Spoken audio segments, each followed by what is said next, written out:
എല്ലാ മാന്യ വ്യക്തി ജീവിതങ്ങൾക്കും വേഗം വരുന്ന കർത്താവായ യേശുക്രിസ്തു നാമത്തിലുള്ള സ്നേഹം തിരിച്ചറിയിക്കുന്നു.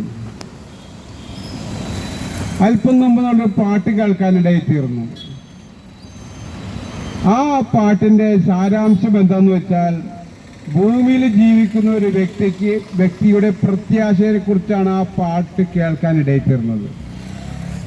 കാരണം ഇവിടെ എല്ലാ മതവും പഠിക്കുന്ന കാര്യമാണ് സ്വർഗത്തെക്കുറിച്ചുള്ള കാര്യം.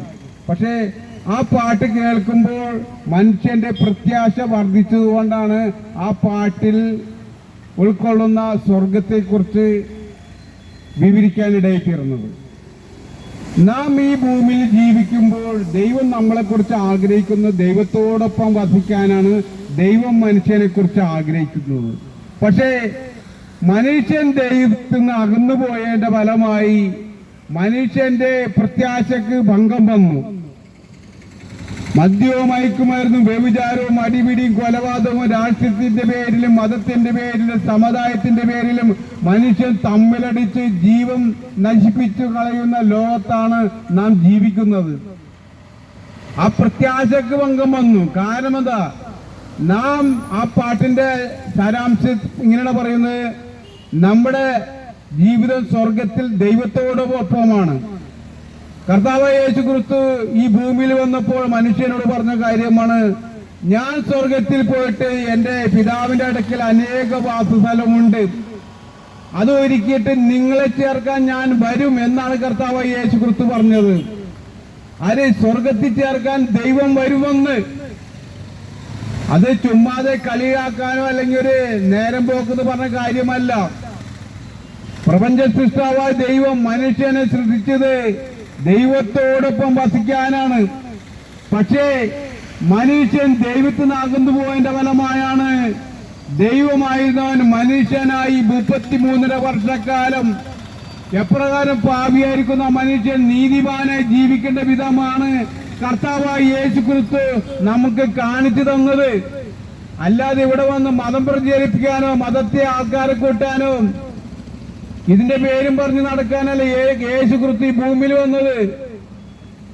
അതായത് ഏദൻ തോട്ടത്തിൽ വെച്ച് നമ്മുടെ പൂർവ്വ മാതാപിതാക്കൾ ആദാവും ഹവ്വയും പാപം ചെയ്തതിന്റെ ഫലമായി ദൈവമായ കർത്താവായ യേശുക്രിസ്തു ഈ ഭൂമിയിലേക്ക് ഭൂമിയിലേക്ക് ഇറങ്ങി വരാൻ കാര്യം ദൈവത്തോടൊപ്പം വസിക്കുന്നത് ആഗ്രഹിച്ചാണ് ദൈവം ഭൂമിയിലേക്ക് ഇറങ്ങി വന്നത്. എന്നെ കേൾക്കുന്ന വ്യക്തി ജീവിതമേ, ദൈവം പറഞ്ഞ കാര്യമാണ് ഞാൻ പറയുന്നത്. വിശുദ്ധ ദൈവത്തിന്റെ വചനം എന്ന് പറയുമ്പോൾ 1600 വർഷം കൊണ്ട് 40 പേരെ രചിക്കപ്പെട്ട ദൈവത്തിന്റെ വചനം.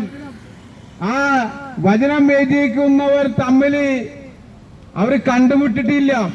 ഏത് ഭാഷയിലാണ് ഏത് നിലവാരത്തിലാണ് എന്നും ആർക്കറിയില്ല.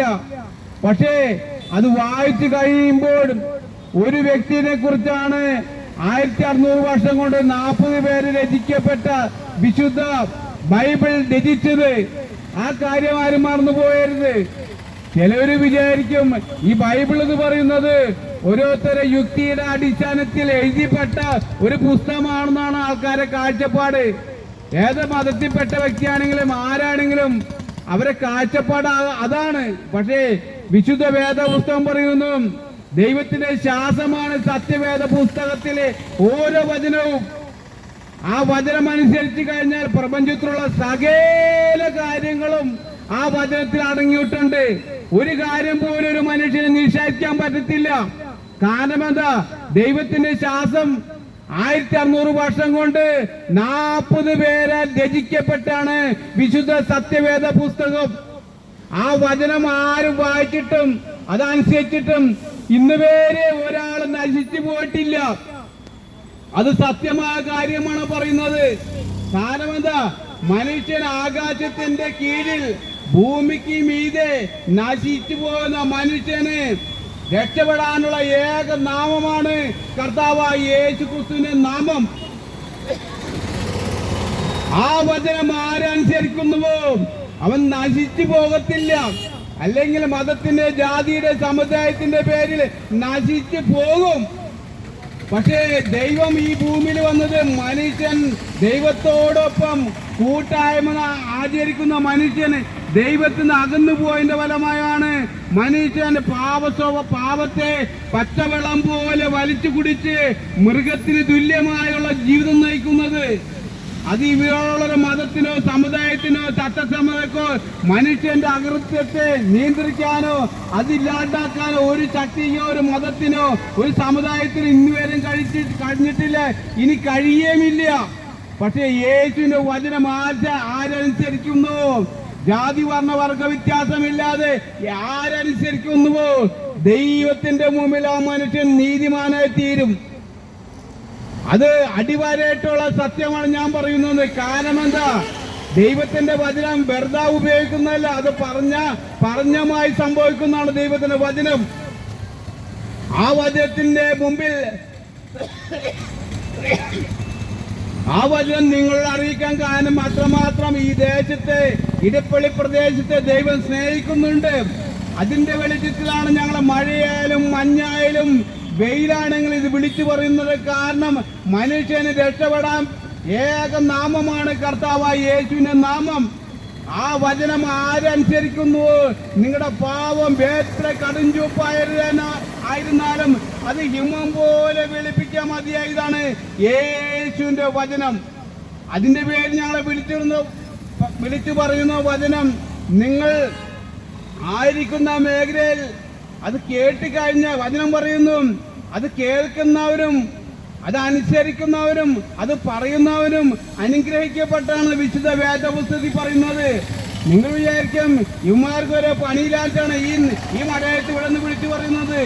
അങ്ങനെ വിചാരിക്കരുത് ഒരു കാരണവശാലും. കാരണം എന്താ, ഈ വചനം കേൾക്കുന്ന വ്യക്തി അനുഗ്രഹിക്കപ്പെട്ടെന്നാണ് വിശുദ്ധ വേദപുസ്തകത്തിൽ കൊടുത്തിരിക്കുന്നത്. കാരണം എന്താ, ദൈവത്തിന്റെ വചനമാണ് ഞങ്ങൾ വിളിച്ചു പറയുന്നത്. ഒരു കാരണവശാലും ഒരു മനുഷ്യൻ നശിച്ചു പോകത്തില്ല. ആ മനുഷ്യന് മാനസാന്തരപ്പെടാനിട വരും. പാവത്തെക്കുറിച്ച്, ന്യായവിധിയെക്കുറിച്ച്, ശിക്ഷാവിധിയെക്കുറിച്ച് ബോധ്യപ്പെടുത്തുന്ന ദൈവത്തിന്റെ ശാസനമാണ് ഞാൻ നിങ്ങളോട് വിളിച്ചു പറയുന്നത്. ഒരു മനുഷ്യൻ നശിച്ചു പോകാതെ നിത്യജീവന്റെ അവകാശികളായി തീരണമെന്നാണ് മനുഷ്യനെ കുറിച്ച് ദൈവം ആഗ്രഹിക്കുന്നത്. അതിന്റെ വെളിച്ചത്തിൽ എനിക്കൊന്നേ പറയാനുള്ളൂ, ദൈവം മനുഷ്യന് ഒത്തിരി ജീവിതങ്ങളല്ല തരുന്നത്, ഒരേ ഒരു ജീവിതമാണ് ദൈവം തരുന്നത്. അത് എത്ര ആയുസാണെന്ന് പറയാൻ പറ്റത്തില്ല. പക്ഷേ ആ ഒരു ആയുസ് ഒരു ദിവസം ദൈവം തന്നിട്ടുണ്ടെങ്കിൽ അത് സന്തോഷവും സമാധാനം സ്വസ്ഥതയോടെ അനുഭവിക്കാൻ മനുഷ്യൻ തയ്യാറാവണം. അത് തയ്യാറാവണമെങ്കിൽ ദൈവത്തെ അറിയേണ്ടമാരെ അറിയാനിട വരണം. യേശുവിനെ അറിയേണ്ടമാരെ അറിയാനിട വരണം. യേശുവിനെ അറിയാനിട്ട് നിങ്ങൾ മതം മാറണ്ട, ജാതി മാറണ്ട, സമുദായം മാറണ്ട, തത്വസംഭവങ്ങളൊന്നും ചെയ്യണ്ട. ജനിച്ച കാലം മുതൽ ഈ സമയം വരെ സ്വന്തം ശരീരത്തോട് ചെയ്ത പാവത്തെക്കുറിച്ചും കണ്ണുകൊണ്ട് കാണാവുന്ന മനുഷ്യനോട് ചെയ്ത പാവത്തെക്കുറിച്ചും അദൃശ്യനായ ദൈവത്തോട് ചെയ്ത പാപത്തെക്കുറിച്ച് അനുദപിച്ച് നിങ്ങളൊരു പേപ്പർ എടുത്ത്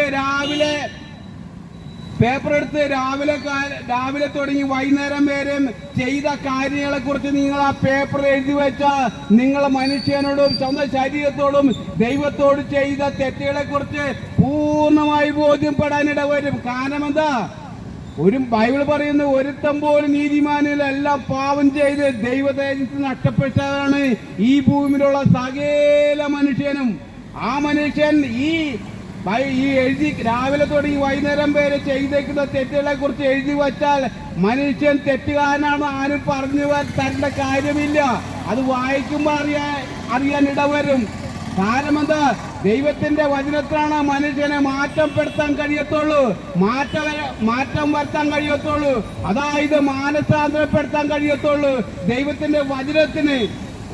മനുഷ്യന്റെ ഹൃദയം എത്ര കടും ചുവപ്പായിരുന്നാലും അത് ഹിമം പോലെ വെളുപ്പിക്കണമെങ്കിൽ യേശുവിന്റെ വചനം അറിയേണ്ടമാര് അറിഞ്ഞ് അതിന് ഭയഭക്തിയോടുകൂടി അതിനെ സേവിക്കുന്ന ഒരു വ്യക്തിക്ക് മാത്രമാണ് ഈ ഭൂമിയിൽ നീതിമാനും സത്യസന്ധനും ദൈവഭയമുള്ള ഒരു ദൈവഭക്തനായി ജീവിക്കാൻ പറ്റത്തുള്ളൂ.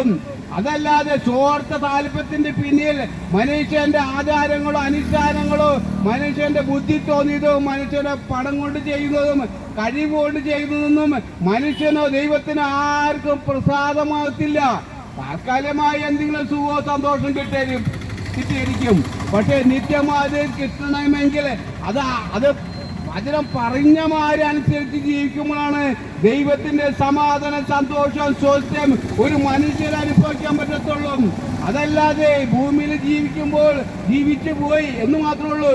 അതായത് നമ്മള് മൃഗം, ഇവിടെ ഒരുപാട് ജീവജാലങ്ങൾ ജീവിക്കുന്നുണ്ട്. ആട്, പട്ടി, പൂച്ച, കോഴി, താറാവ്, അതൊക്കെ ആത്മാവോ അല്ലെങ്കിൽ തെറ്റോ ശരിയോ എന്നറിയാൻ പാടില്ല. പക്ഷേ മനുഷ്യന് തെറ്റും ശരിയും പഠിപ്പിച്ചു കൊടുക്കേണ്ട കാര്യമില്ല. ആ മനുഷ്യന് തെറ്റും ശരിയോടുകൂടാണ് മണ്ണിൽ നിന്ന് മെഞ്ഞെടുത്ത് മൂക്കിൽ ജീവശ്വാസം ഊതി ജീവനുള്ള ദേഹിയായി തീർത്തത്. ആ മനുഷ്യനെ ആരും പഠിപ്പിച്ചു കൊടുക്കേണ്ട കാര്യമില്ല തെറ്റും ശരിയും ഒന്നും. കാരണം എന്താ? ദൈവത്തിന്റെ കൈപ്പിടലാൽ സൃഷ്ടിക്കപ്പെട്ടാണ് മനുഷ്യൻ. ആ മനുഷ്യൻ ഇന്നും ദൈവത്തെ അകന്നുപോയി നേരത്തെ പറഞ്ഞ മാതിരി പാപം ചെയ്ത് കൂട്ടുകയാണ്. മദ്യവും മയക്കുമരുന്നും അതേമാതിരി ലഹരി പദാർത്ഥങ്ങൾ ഉപയോഗിച്ച് മനുഷ്യന്റെ സമാധാനം നശിപ്പിച്ച് കളയുകയാണ്.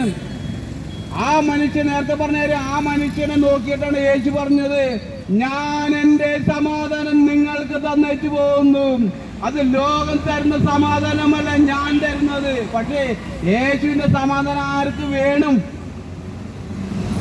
യേശുവിന്റെ സമാധാനം ആർക്ക് വേണം? സമാധാനമില്ലാതെ ഒരു മനുഷ്യൻ ഈ ഭൂമിയിൽ ജീവിച്ചാൽ അവർ ജീവിക്കുന്നുണ്ട്, ഒരു പ്രത്യാശയില്ലാത്ത ജീവിതമായിരിക്കും. ഒരു സമാധാനം ഉണ്ടാകത്തില്ല, ഒരു സന്തോഷം ഉണ്ടാകത്തില്ല, ഒരു സ്വസ്ഥത ഉണ്ടാകത്തില്ല. കാരണം എന്താ? പ്രത്യാശയില്ലാത്ത ജീവിതമാണ്. പാവത്തെ പച്ചവെള്ളം പോലെ വലിച്ചു കുടിച്ച് മൃഗത്തിന് തുല്യമായുള്ള ജീവിതം നയിക്കുന്ന മനുഷ്യൻ. കാരണം എന്താ? ദൈവത്തെ അറിയേണ്ടമാരെ അറിഞ്ഞ് ജീവിക്കാത്തതിന്റെ പരിണിത ഫലമാണ് മനുഷ്യൻ അവിടെ ചെയ്തു കൂട്ടുന്നത്. അതിന്റെ പേര് എന്നെ കേൾക്കുന്ന വ്യക്തി ജീവിതമേ, ദൈവം തരുന്ന ജീവിതം അത് സ്വാർത്ഥ താല്പര്യത്തിന് പിന്നിൽ പാവം ചെയ്ത് നശിപ്പിച്ച് കളയാതെ മാനസാന്തരപ്പെട്ട് രക്ഷിക്കപ്പെട്ട് സ്ഥാനപ്പെട്ട് ദൈവത്തിലായി ജീവിച്ചാൽ ദൈവം തരുന്ന സമാധാന, സന്തോഷം, സ്വസ്ഥ അനുഭവിക്കാനായിട്ട് തീരും. നേരത്തെ ഞാൻ പറഞ്ഞു, നമ്മള് ഈ പ്രസംഗം തുടങ്ങണങ്ങൾ മുമ്പ് ഒരു പാട്ട് കേൾക്കാനായിട്ട് തീർന്നു. അതെന്താ? ദൈവത്തിന്റെ പരിദേശിയായിരിക്കുന്ന സ്വർഗത്തിൽ ദൈവം നമ്മുടെ ഈ ഭൂമിയിലെ ജീവിതം കഴിഞ്ഞാൽ സ്വർഗത്തിൽ ദൈവത്തോടൊപ്പം വസിക്കാൻ ഇടവരണം. ആ പ്രത്യാശ നിറഞ്ഞ പാട്ടാണ് നമ്മൾ കേൾക്കാനിടയ്ക്കിരുന്നത്. എന്നെ കേൾക്കുന്ന വ്യക്തി ഒന്ന് ദൈവം തരുന്ന ജീവിതം ദൈവത്തോടൊപ്പം വസിക്കുമ്പോൾ ദൈവത്തിന്റെ സമാധാന, സന്തോഷം, സ്വസ്ഥ അനുഭവിച്ച് മരണാന്ത നിത്യമായ സ്വർഗത്തിൽ ഓരോരുത്തരും അവകാശികളാക്കി ചെയ്യപ്പെടുന്നു പറഞ്ഞുകൊണ്ട് എന്റെ വാക്കുകൾ ഉപസംഹരിക്കുന്നു. ദൈവം നമ്മളെ എല്ലാവരെയും സമൃദ്ധിയായി അനുഗ്രഹിക്കുകയും ചെയ്യണമെന്ന് പ്രാർത്ഥിക്കുന്നു. ആമേൻ.